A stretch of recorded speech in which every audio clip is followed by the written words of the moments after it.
What's up sa inyo lahat mga kayahay. So andito tayo ulit ngayon sa Rosie Legazpi, located at Marlica Highway, Banyanter, Albay. So featured natin itong kanilang version 2 na Rosie Adventure X 150i.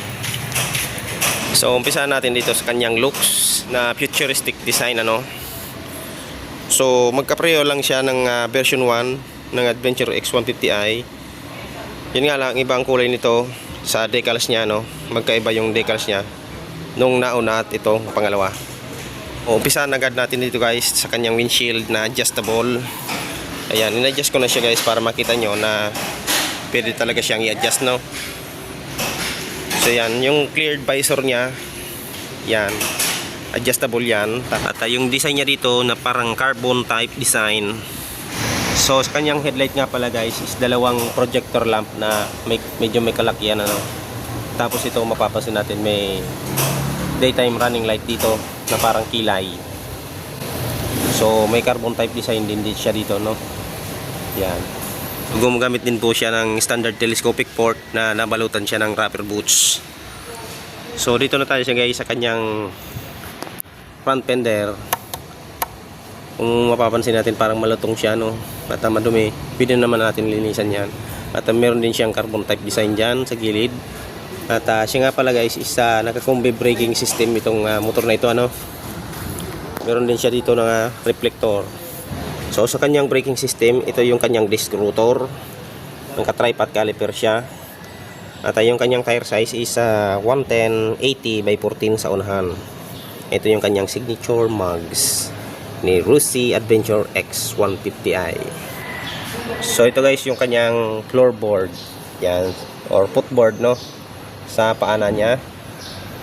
At dito yung kanyang pillion or footrest sa ating back ride. Yan, kapag sinasarado, yan, may tinatamaan siyang guma for safety. Maganda siya guys, at kakit-akit ang kanyang forma. Ito yung kanyang glossy dark gray. Yan, matte black. And ito yung kanyang with glittery effect na pintura dito sa gilid ng kanyang footboard. So ito lang makikita natin na decals, konti lang siya, Ito may nakalagay na electronic fuel injection. So dito nga pala isa naka FI Euro 4 compliance na siya guys. So dito na tayo guys sa likurang bahagi ng kanyang decals. May malaking X dito. Ayan, naka water cooled at adventure yung kanyang nakalagay sa decals. So ito yung kanyang radiator dahil water cooled po ito, So sa kanyang muffler is may cover din siya na parang carbon type design, pero plastic po siya guys, hindi po siya aluminum. So dito matte finish na kulay black at silver gray with glitter effect ang kanyang muffler. Yan, single tip lang siya, or single exhaust. So dito na tayo guys sa kanyang dual shock absorber. So meron siyang adjustable or di-adjustable siya na shock absorber. Ang ginamit dito ni Adventure X 150i.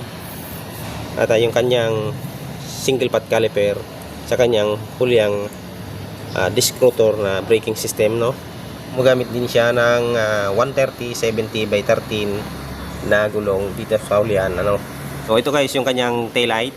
makikita natin lahat yan umiilaw kapag nag-brake ano.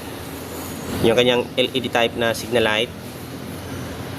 Ayan, may reflector din siya dito at plate light sa itaas ng kanyang plate holder.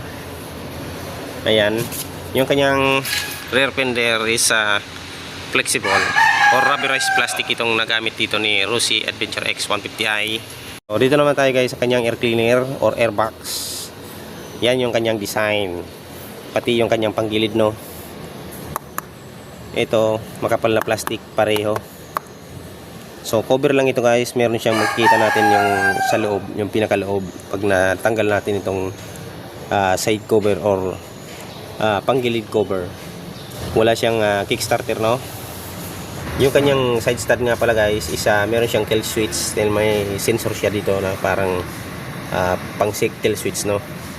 At naka-tubular type ang kanyang center stand, pati yung kanyang side stand. Mapapansin natin guys, ito yung kanyang grab bar. So hindi siya buo hanggang dito, no. So ayan, dark gray yung kanyang kulay. At dito na tayo sa kanyang U-box. Ang kanyang U-box is makakakasya din lang dito is half face helmet. Yun yung lagayan ng battery. At dito na yung underseat cover na makapal. So hindi naman tinipid siya ni Rossi, no. So dito na tayo guys sa kanyang gas tank. Ang gas tank niya nga pala is 6 to 10 liters. Ang estimated ay makakasya na ang estimated na gas capacity, ano. Ito yung kanyang takip. So dito na tayo guys sa kanyang ignition. Yan, yung typical ignition switch ang nakalagay dito o ang linagay dito ni Adventure X 150i. At dito may bulsa siyang maliit na pwedeng kumasya yung cellphone, basahan o kung ano pa man na pwede nating ilagay. Dito guys, meron din siyang ayan, chargeran or USB port para sa ating charger pag nag-charge tayo ng cellphone, tablet o iba pa man. So dito na tayo guys sa kanyang fully digital dashboard. At meron din siya dito na cover, no. So maganda siya guys at cute. So ayan guys, naka-naked handlebar talaga siya, no.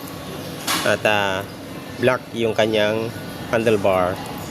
So dito na tayo guys sa kanyang left switches. At yung kanyang throttle is makapit sa kamay, tamang lalim lang. Left switches is kill switch pa ito guys, no. Off and on ng kanyang headlight at yung starter button. So dito naman tayo guys sa kabila, sa left side, yung passing light, low and high beam, hazard button, signal light button, and then yung kanyang busina. Ito natin guys yung kanyang turning ratio.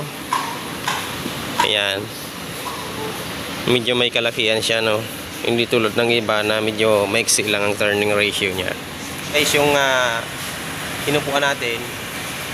So ito guys, inupuan natin siya, no.